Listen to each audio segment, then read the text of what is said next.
You need to get comfortable with the unknown, Hmm. because when you are uh, doing things like this, innovating, pushing the envelope, leading edge type of approaches, you may lose some sleep over that now and then. Hmm. But each time you can see the proof that it really worked and paid off, you sleep much better.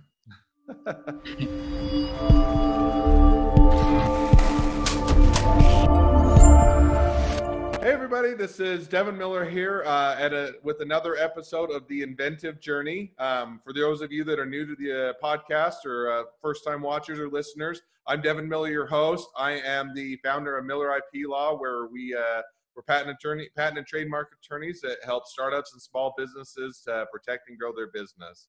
I'm also a serial entrepreneur and love to explore the journeys of others.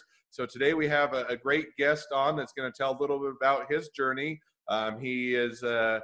I want to make sure I say it right. And he is worked for quite a while at IBM and did some data security. Worked or had some big customers that he'll mention about, and kind of we'll talk through a little bit about his journey. But welcome on to the podcast. Thank you. I'm glad to be here. Well, thank you for coming on. So tell us a little bit about your journey, about how you got started all the way back when in IBM, and then what brought you up till today with working with security. Yeah, thank you. So I worked at IBM 20 years in software development and in the IBM research organization. And my focus was IT architecture and security. So I developed databases, applications, and focusing more and more on security. IT security, data security became more and more my focus area. Mm. And I've been head of innovation at TokenX, a payment security company. And I've been chief technology officer at a couple of companies like Atlantic BT, Compliance Engineering, and Protegrity. And at Protegrity, I invented a new way of doing data protection called vaultless tokenization.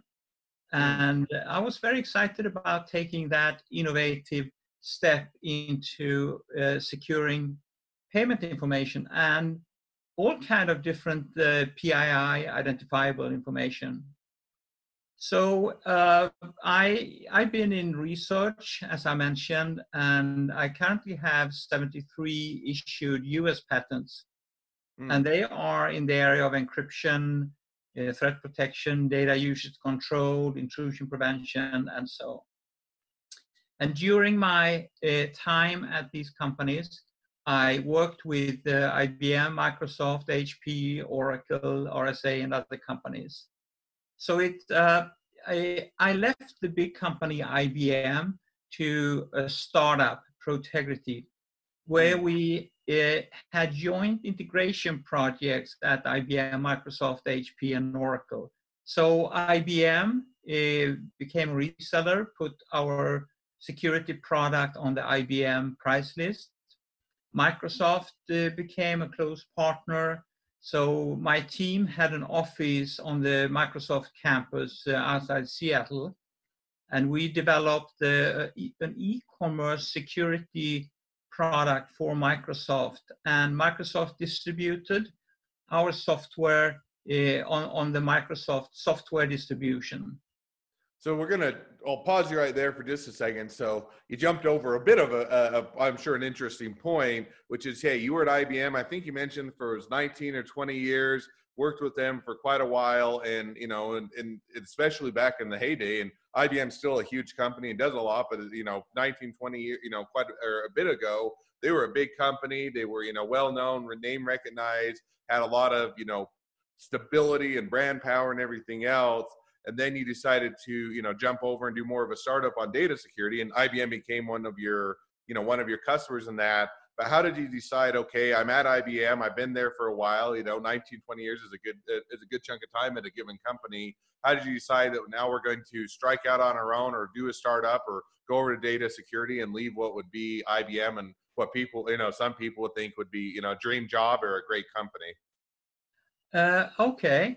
I tried to convince IBM to focus more on database encryption, database security.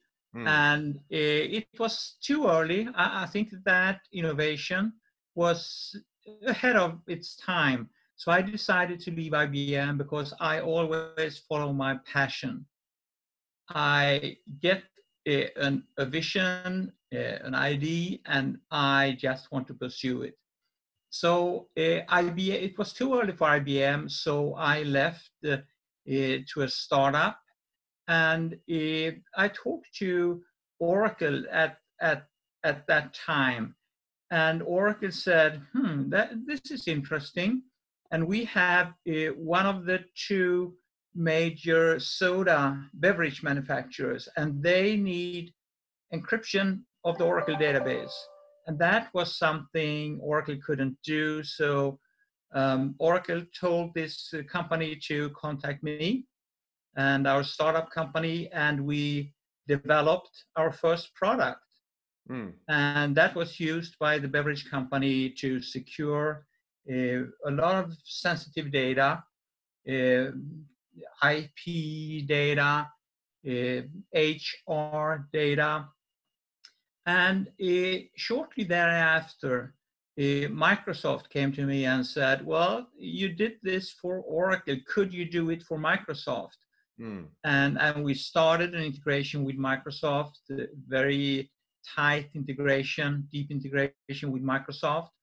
And then a couple of other companies came up, Sybase for the financial industry, and we developed a deeply integrated product with Sybase that they used for the financial industry. Big data company Teradata then came and became a reseller. So we started to protect and encrypt very large databases. And a couple of other companies like RSA Security came and said they needed more data protection, data encryption, and we helped them with that, including the key management. And it was a fun journey.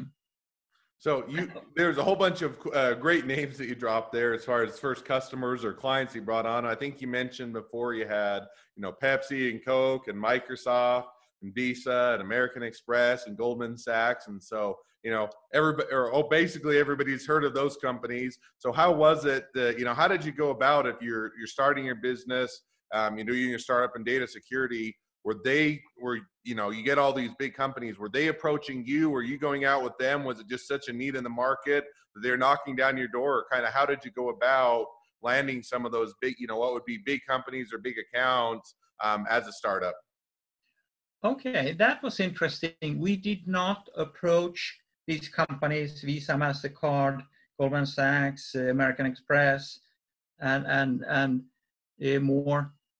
We did not approach. It was actually IBM, Microsoft, and Oracle, and Teradata that told us that they had customers that urgently needed this type of security solution. So they brought us in, they helped us in a, I would say, in a very supportive way. So it comes because we were inventive. We didn't have to use the normal development and support channels, partner channels. It instead became a very tight team, joint development teams that first integrated the products, brought their customers in, helped us to succeed, and then eventually helped us to go to market. So I think we were lucky by having something that was leading edge, innovative, and these companies, big companies, couldn't deliver what the customers asked for in a timely manner. So it was almost really, you put out a good product, you use a bit of your initial network or people you knew, they became evangelists, or it was kind of went and spread the word, and you were getting referrals from them because they liked your product so much. Yeah, that's correct. I've been in that industry for some time. So people in my network me up and said, I heard you are working on this new inventive technology. Could we do something here? And we did. Well, that's awesome. Then over the years, I wanted to go a little bit broader beyond database encryption. So I went into companies that develop data discovery services and software, cloud application security brokers that are encrypting data before it goes to the public cloud, and web application firewalls, WAF products. And I also worked in companies that provided SOC, Security Operations Center. So I saw a couple of different angles, how you could skin the cat and make data and security better. Okay, no, so that's very interesting. So now almost slightly shifting gears. You can obviously tell by your accent that you were foreign born, and then you moved into the U.S. kind of, was it in the midst of your career or doing these kind of businesses? How did you, or, when was that happen? And what made you decide to leave Sweden, which is a great country, and come to the U.S.? Was it opportunity? Was it the businesses you're working with? Was it just wanting to see a different part of the world, or what made you kind of move as you're doing all this, move from one country to another? Yes. So this development started in Sweden, in Europe, and more of the development and engagement with IBM, Microsoft, HP, Oracle became very US centric. So I ended up spending more time in US than in Europe. And we decided to move to US, move the company to US. And that was great. The customer base, initial customer base, was basically in US. Okay, so it's a matter of, you decided if most of your company, business, and clients are all located or located within one given or geographic location or one area, that you'll want to be closer to the customers in order to better service them. Yeah, okay. And I mentioned 73 issued US patents. So the story is basically when engaging with these customers and these partners, they were coming up with new requirements. They were discussing direction in the industry and what they needed. So it became a wonderful platform to do more innovation. So it came for free by being early in one security aspect. So then we jump forward a little bit and just tell us a little bit about today. You're now working, so you've done IBM, then you went to do data security. You worked on cloud technology for a while and did some research development on that. And now you're almost moving into kind of a payment platform, right? To kind of do payment and do all of that?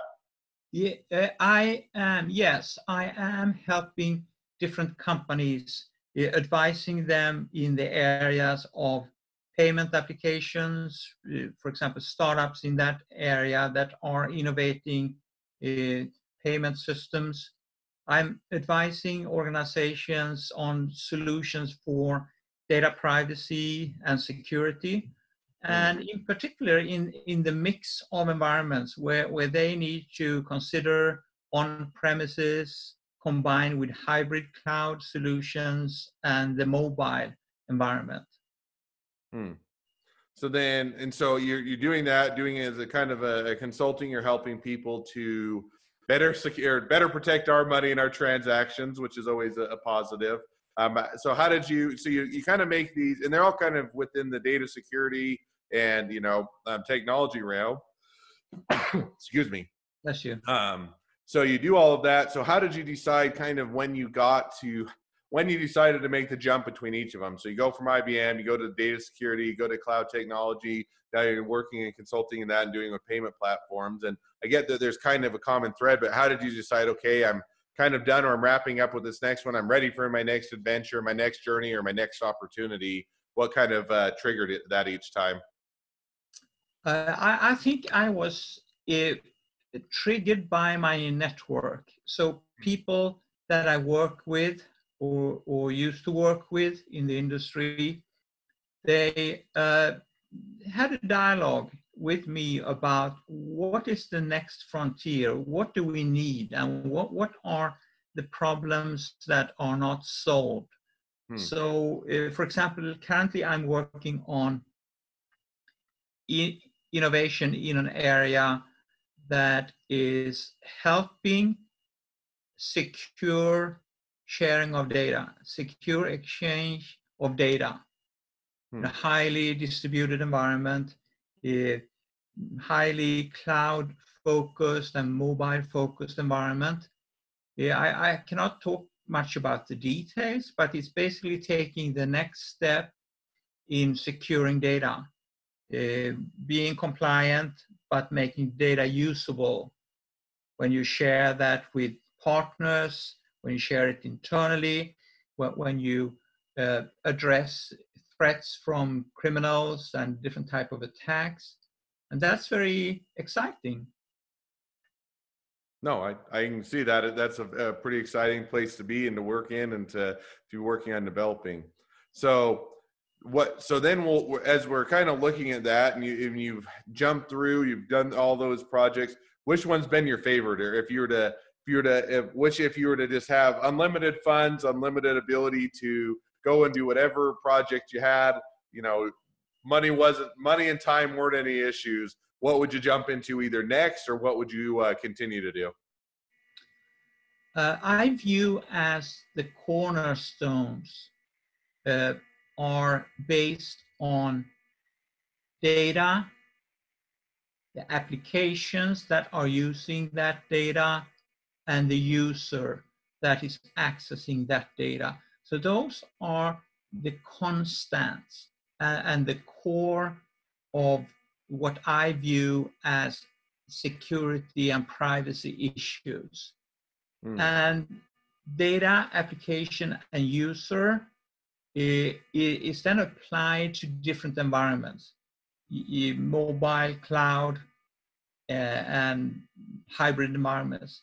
So solving better ways to securely operate and share data in those environments is where I want to go next. So, for example, you have more and more untrusted parties that you need to work with.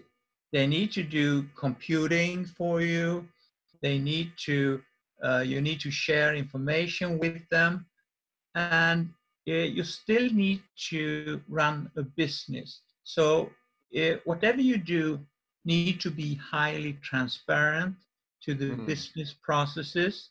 It needs to be compliant, of course, to many of the new coming regulations. You have the GDPR, you have the California CCPA, and you have more and more privacy regulations coming on us. So finding that balance between operational requirements to run your business processes, and at the same time providing I would say adequate security for security and privacy, for compliance reasons, for addressing emerging attacks on your data and your systems. So that's where I want to be. I want to continue to be there, and it's a changing landscape. So it's very, very encouraging.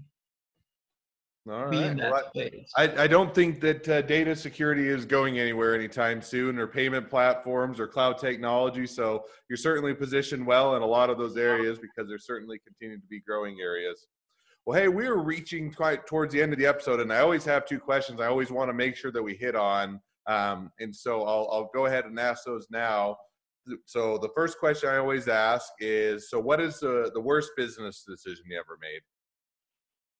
I think that looking back, I stayed too long in that big company. I learned a lot at IBM. I had a lot of fun, a lot of friends, but staying there for almost 20 years, that was too long. I wish, looking back, I think I should have started uh, a new company before that. Mm. And also moving from a small company to United States, Hmm. I should have done that earlier in my career. All right. So biggest mistakes were is you didn't jump in soon enough and you waited too long, but it still sounds like it worked out well. Okay. Second question is, if you were to get someone that was trying to get into maybe the technology industry or payment platforms or cloud technology or data security and kind of all that realm, if you're someone that's either just wanting to get into it or just have a startup that just began in this industry, what's the number one piece of advice you'd give them? Um, you need to get comfortable with the unknown, Hmm. because when you are uh, doing things like this, innovating, pushing the envelope, leading edge type of approaches, you may lose some sleep over that now and then. Hmm. But each time you can see the proof that it really worked and paid off, you sleep much better. And for example, if you look at Protegrity, the first startup I worked in, they are more than 300 people now, many years after. So I'm looking back, and I conclude that, okay, we didn't know in the beginning if this actually would be feasible or sellable. And eventually it proved out. We started a little bit early, but eventually it proved out to be a great solution. Well, cool. Well, that is great. So I think that's some great advice for people to follow as they're trying to do their startups or get into this industry.